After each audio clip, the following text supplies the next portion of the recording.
Hey, Greg here, founder of Wrestling Divaz, dedicated to highlighting the most beautiful and deadly entertainers in professional wrestling. My next special guest I'm very excited to introduce is a very accomplished mixed martial artist. She competed in last year's Mae Young Classic, and she is now looking to branch out on her own as her own wrestler and entertainer. I'm very excited to introduce former NXT superstar Julia Ho, aka Zeda. Thank you so much for joining me today, Julia. It's truly a pleasure. Hi there. Zeda, Hi, sorry. We can edit that out. No problem. Don't know what happened there. Okay. So thank you so much for joining me. The first thing I'd like to get to is that your departure from the WWE happened just recently.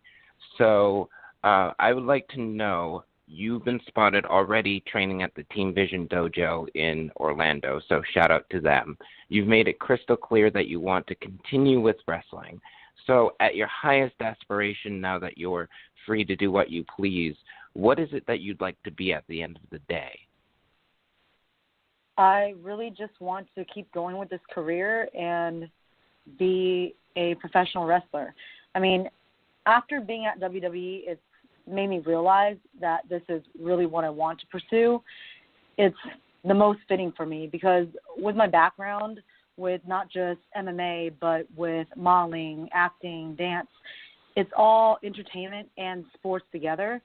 So this is really the only way that I'm able to pursue all my passions all roll into one. So I realized I just got to keep going down this road. Well, that's fantastic. I'm sure a lot of your fans are thrilled to hear about that because not a lot of people pursue wrestling after leaving the WWE because they think that's it. But there are plenty of superstars like Drew McIntyre, for example, that come back. So you never know. You can't close the door on that too soon. But take me back to the beginning of your career. Obviously, the WWE has its appeal to pretty much anybody just because it's so well known and it's such a monster of an entertainment company. It is really the place to make a lot of money in this business if you want to do that. But you could have just as easily said no to your contract because you had a very successful MMA career. I believe you're undefeated still. What made you say yes to that contract and that opportunity? Honestly, as a kid, I wish I could do this, but I just never believed that I could. I didn't do sports growing up as a kid, and I wasn't very confident with all the bullying that happened when I was younger. So this was like me and my grandma's bonding time because my parents were busy. They were busy working, trying to, make money and put me in a good school. So my grandma and I would watch wrestling, and even though I didn't even understand what I was watching, I actually just remembered that I enjoyed it. And I thought that only Olympic wrestlers or at least state championship holders will be scoped out by WWE. So I didn't really know the difference at the time. So when I finally got the opportunity, I just had to jump on it because it's like a childhood dream coming true. So Right, that's certainly understandable that you would want to pursue a passion, and certainly having the athletic career that you've had in the past with MMA definitely gives you, I think, an edge, especially when learning all the techniques and how to get down the certain residuals about wrestling in the ring. But certainly going from a developmental contract and not having any prior experience to wrestling, it can be sort of intimidating. I mean, on Total Divas, a lot of the girls there didn't have prior wrestling experiences, and, they talked about all the kind of back talk that they got about it, and certainly not having any prior experience on the independent scene can be intimidating as well because there's a huge push for that these days. So going from 0 to 100, I mean, how did you adjust to the culture? Was it all intimidating to you to be paired up with girls who had so much experience right next to you? How did you adjust to that? I mean, of course, I had like anxiety almost every day, But I figured as long as I worked hard, people will notice it. And with the people who come in with the indie wrestling background, it is intimidating working with them, but honestly, it's a process, and you just have to go through it, because when someone's better than you and you're working with them, it can only make you better. So, I mean, it was scary, but I've learned a lot from it. So I'm glad it happened the way that it did. Right, and Otherwise, I'm sure that every day was kind of a learning process for you, and certainly there's a lot of knowledge to be had in that performance center. I mean, you have world-class coaches, you have a state-of-the-art facility. I mean, it really is like the Disney World of professional wrestling, if there ever was one. So I'm sure there are a lot of wrestlers that would dream of being there. But, you saw a lot of people come and go, and some made it to the main roster, some did not. Adjusting to that culture every day, how did you approach waking up every morning, getting ready for this while your body was in a huge amount of pain, I assume, and there was a lot of kind of not animosity, but sometimes you can feel like you're walking on eggshells, thinking that you're the next one to go, for better or worse. And it's an ever-changing kind of revolving door culture. So, did you adjust to that well, and what did you learn in that experience of that happening? I don't think that the nervousness or anxiety could ever go away, because there's so many factors that factor into being released. And there's just too many things, and anything can change within a day. One day they'll be pushing you. The next day you'll be nobody, and they put you on the shelf. So it's just, when you're there, you just have to look at it like, I'm going to give it my all, work hard, build connections, and learn as much as possible, because you don't know if you're going to be here tomorrow. But if they were to fire you tomorrow, then at least you've learned a lot from it, and you can continue going with that. So, yeah, it's scary, but it's not something that should stop you from doing what you want to do. And, yeah, there's just so many people. It's tough trying to fight for a spot, and it just gets to a point where you're like, I have no control over what they're going to do. All I can worry about is myself. As long as you worry about yourself, stay in your lane and give everything you've got, then the hard work should pay off. Right, absolutely. And even some wrestlers in the past have made the argument that it's almost impossible to fire a wrestler because it's a different type of a relationship with the WWE that you have, as opposed to a different employer, that the WWE hires you, quote unquote, to promote yourself. So it's a different type of business relationship, and as said before, a lot of superstars do end up coming back when they're renewed and refreshed, and they've kind of reshaped themselves. So I certainly think that can happen in your case if you keep at it. Adjusting from MMA to sports entertainment is a bit of an adjustment. I mean, we've seen a lot of people be successful at it, like Shayna Baszler, for example. How was training with your coaches like Robbie Brookside and Sara Armato in terms of getting used to the sports entertainment sphere at the highest level? Because it certainly is different when you train at the indie scene versus at the WWE scene versus at the Performance Center versus on the road. So did they give you any advice that stuck with you, and how did you adjust to the whole planned performance aspect of professional wrestling? The mix of the two is definitely something that needs, since I understand how to do combat sports and done stuff within entertainment, I feel semi-prepared in both aspects, but it's the merging of the two that really takes some time. They're trying to get those two together, because you would think that, all right, if this person knows like combat sports and this person knows entertainment, also knows entertainment, they could just put the two together. But no, it's learning how to put the two together that is kind of difficult. Because, like, when I have a real fight, I don't have to worry about the other person or whether or not I'm in the right position for the camera, and I just have to focus on my fight and worry about winning. And for this, I have to worry about acting, timing, angles, the crowd, the story. Like, there's just so much to think about.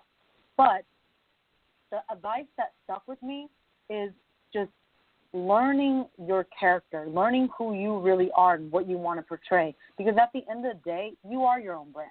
And you want people to see that. You want people to see who you are, because out of all the people that's there, like, just the PC alone, there's like 100 people there. So just that, trying to differentiate yourself amongst all the other people is the key. That is the key to it all.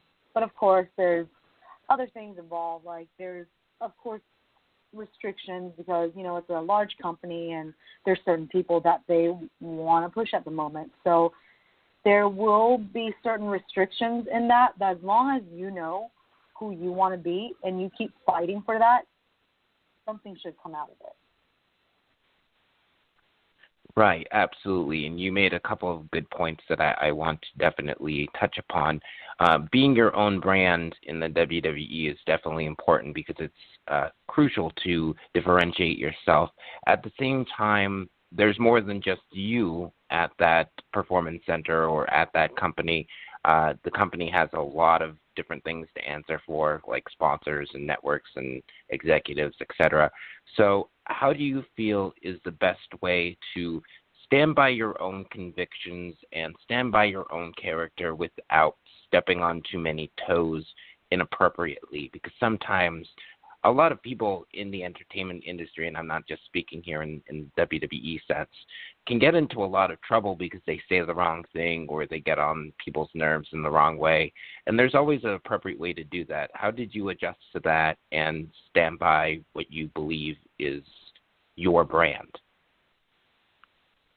Well, honestly, that is something that I found to be the most difficult. That is the hardest part about it, is trying to not step over anyone's toes, because one person will say that you're right and the other person will say that you're wrong. And no matter what, someone somewhere is going to say that you're wrong. I guess that's just like life with anything. Like, someone's always going to say that you're wrong, and you just got to figure out how far you can push the envelope to get your point across and show them that this is what you really want to do and this is the most fitting character. Of course, you also have to understand what they're trying to push. If there's someone that they're marketing as an MMA person, such as Shayna Baszler, then I can't do the whole MMA thing, even though that was my background.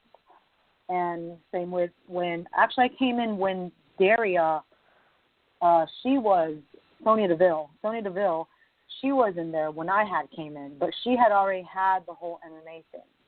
So that is a reason why I couldn't go that route. And then there's so many other things. I had to go through many characters and being told no a lot. And that is the hardest thing about it. And I'm still, if I were still there right now, I'd probably still be trying to figure that out, because everyone's taken everything. And unless they tell you, oh, there's a new spot that they want to open or a new type of storyline they want, and there's a type of character they're looking for, and you kind of get a hint on that, then that's the only way you can kind of start changing your character to go that route to fit their needs. Because really, it's like a casting call. It's like you're going to a casting call for a movie, and you just have to hope to be the fit for their movie.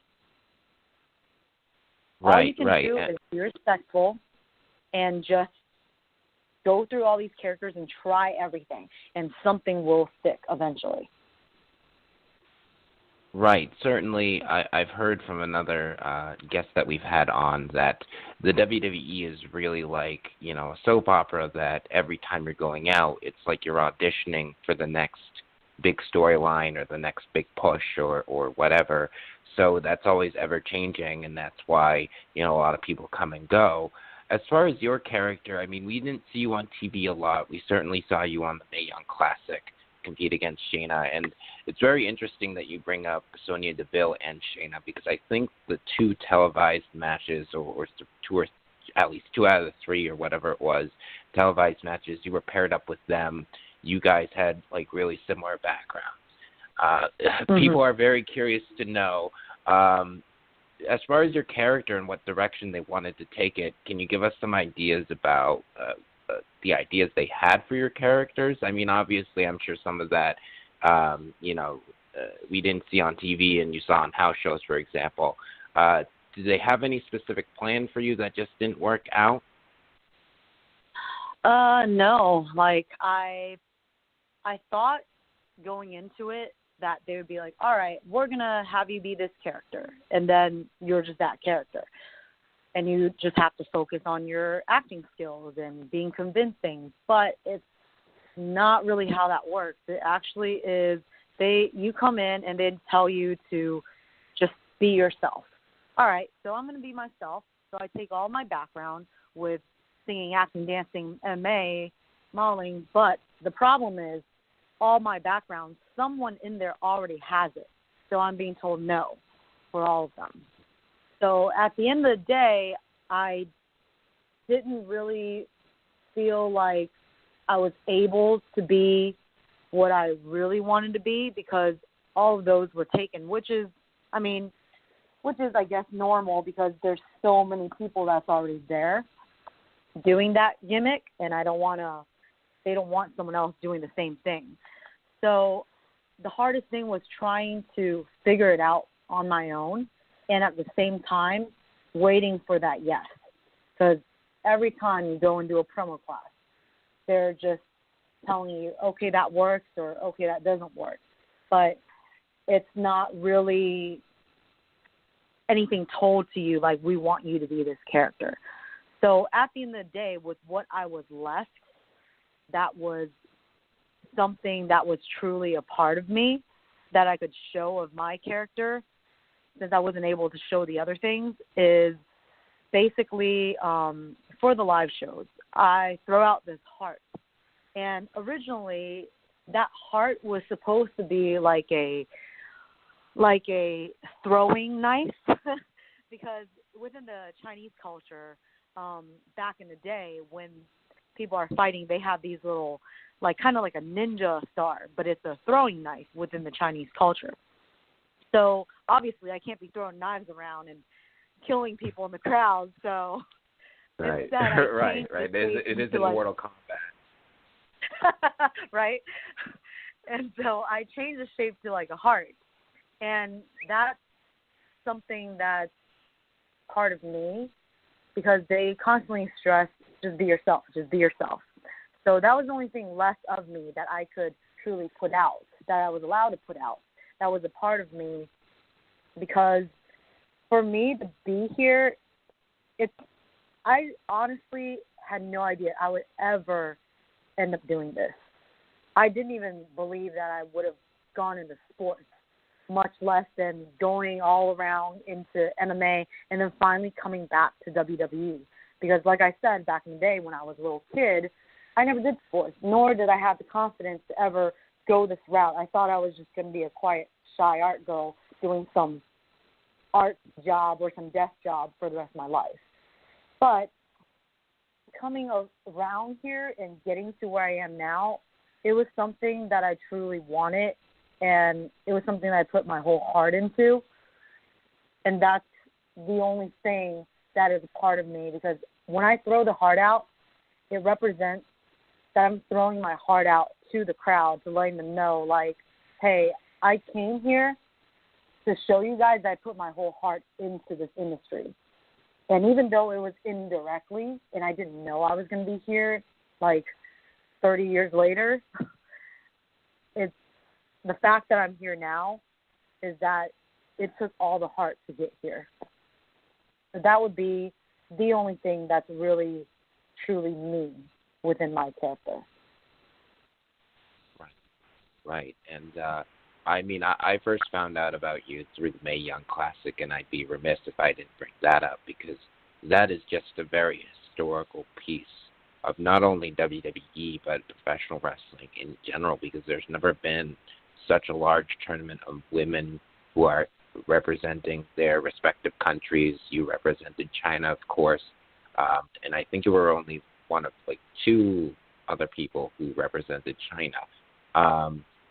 So as far as that goes, your match with Shayna I thought was really good. Obviously, they had big plans for Shayna because of her background and her exposure to UFC, but they gave everybody, I think, some good spotlight in terms of the introduction to get you used to kind of the on-screen atmosphere and to get fans used to your background.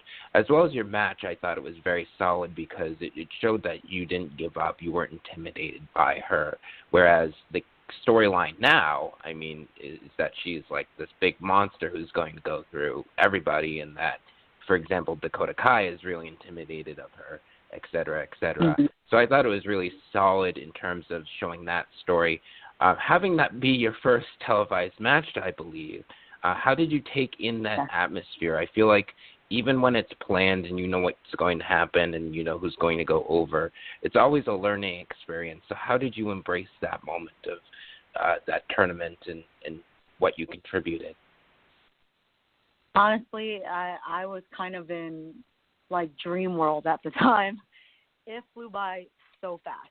So we knew that this match was going to come out, and maybe like we were going to plan for it like 3 months ahead of time. So we had some time to kind of go over it, but we weren't like really active on it until maybe about a week before. And then we had to go through the video shoots, the promos, and the photo shoots.